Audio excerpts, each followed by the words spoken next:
Hi, Misha here. I've covered post-World War II British fighters, interceptors, also World War II British bombers, and now I thought it was time to kind of check out the fighter bombers, fighter interceptors used by Britain from the 30s and 40s.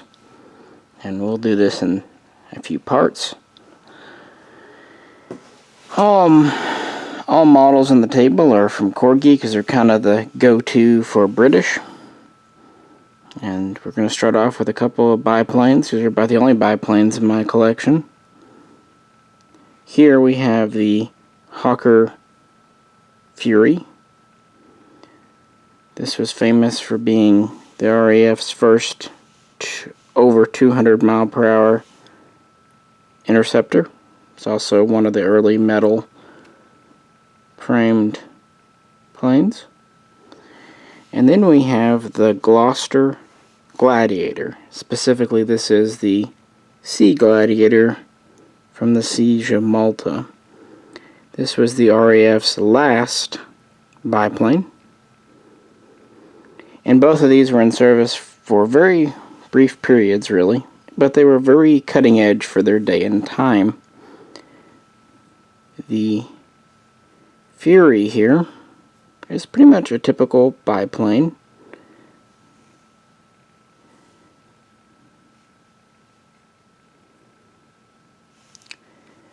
Single engine, has a wingspan of a little under the length is a little under 27 feet with the wingspan of exactly 30 feet. It was armed with two .303 caliber synchronized machine guns, 600 rounds each.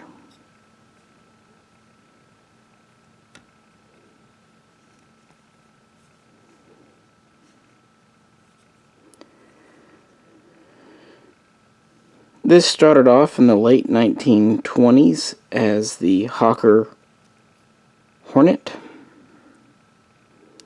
which first flew in 1928. Then in 1930, the RAF bought about 2 dozen for testing, and this is when the name Fury came in.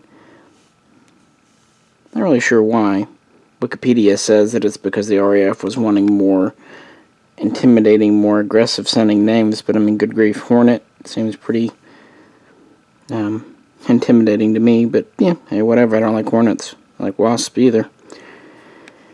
Anyway, so this became the Fury in 1930.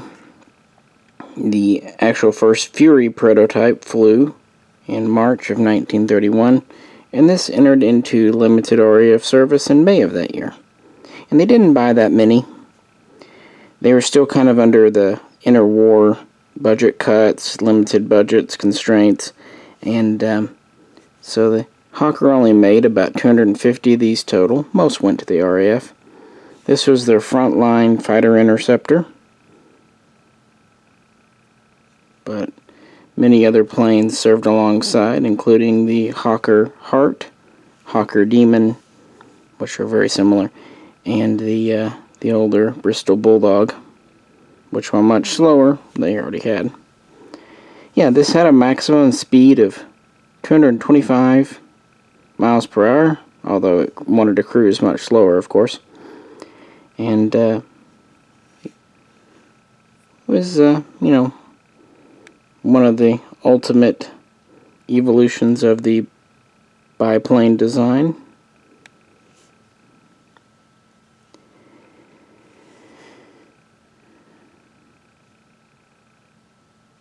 This would be in service.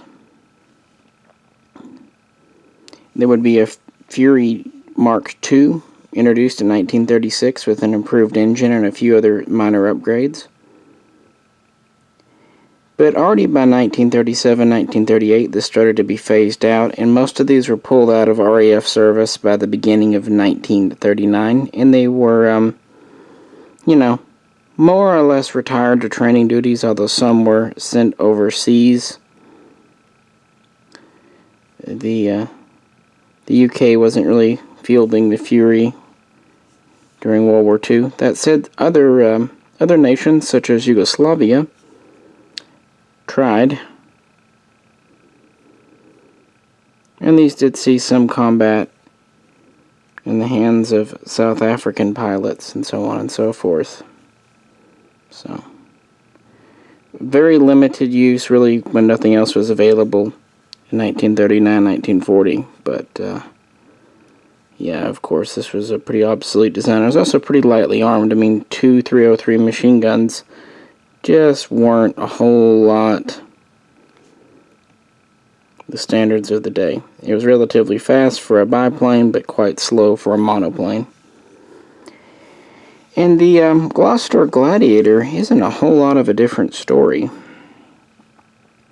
Already by 1930, the RAF wanted a new interceptor. This needed to be capable of at least 250 miles per hour, and they wanted it to mount more machine guns. Good call.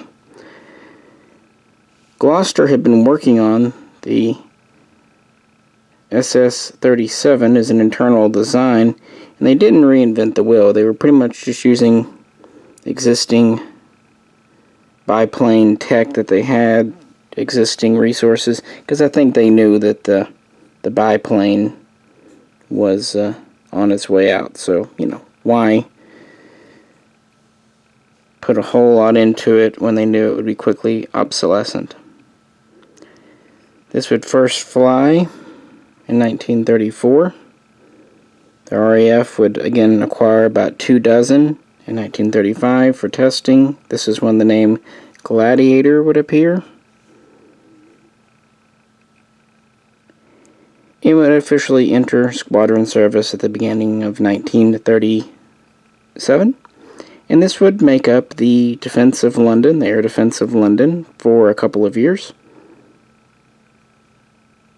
It's worth pointing out that the original prototype had an exposed cockpit, like most biplanes, but during a kind of interim redesign, Gloster enclosed the cockpit. Originally, this had 2 Vickers guns and 2 Lewis guns. We had 2 guns in the fuselage and 2 on the wings. Later, these would be replaced by 4 Brownings. All would be in 303.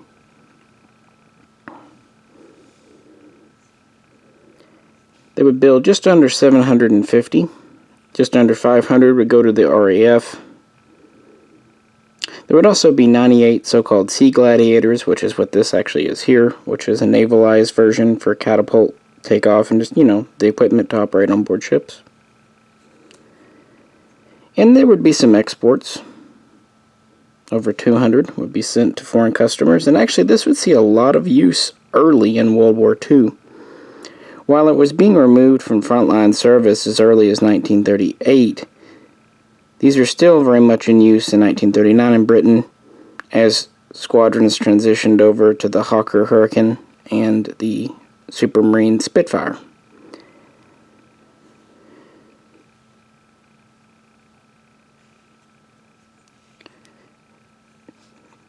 When World War II kicked off, a couple of squadrons were sent to France to help, and then later this was upped.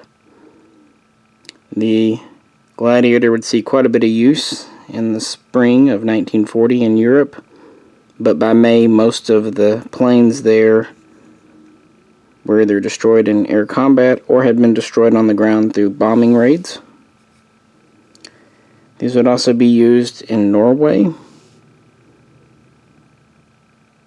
and several had been sent to China, where the Chinese used them against the Japanese early on in the war, but then they did okay against the A5M Claude, but they did not do well against the A6M0, as you can imagine. This was an improvement over the Fury. We're just a teeny bit longer, about 27 feet fuselage. The wing is 32 feet, and it had a maximum speed of just over 250 miles per hour.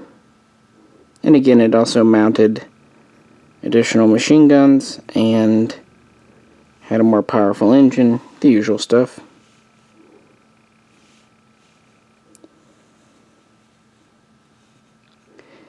These would be used in the Mediterranean against the Italians, also in Africa against the Italians. Actually, just some pretty good effect, all things considered.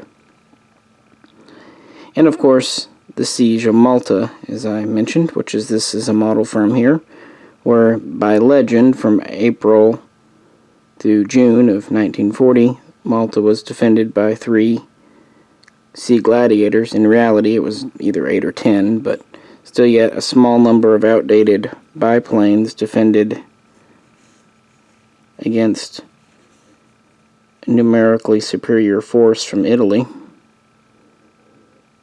before eventually being replaced by hurricanes that summer. And by that point, the plane's history was pretty much relegated. The last air victory happened in Finland in February of 1943 during the so-called Continuation War, when a Finnish pilot shot down a Russian plane with a Gladiator. And by that point, they were obsolete in Britain and more or less retired out. Plus, of course, quite a few of the original 750 had been destroyed through use, attrition, lack of spare parts, kept some on the ground.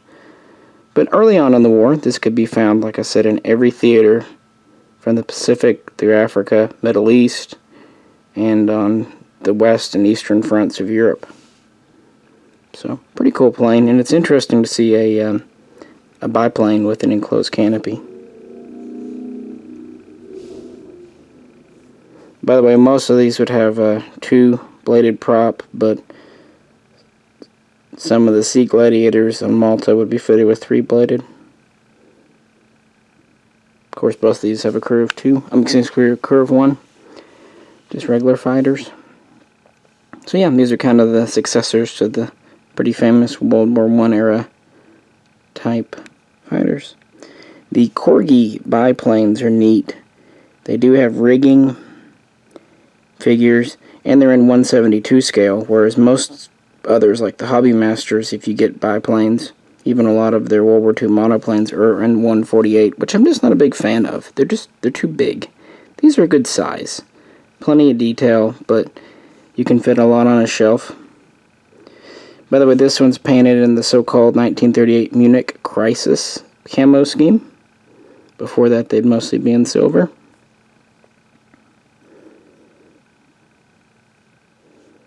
So yeah, Britain's biplane fighters in the 1930s.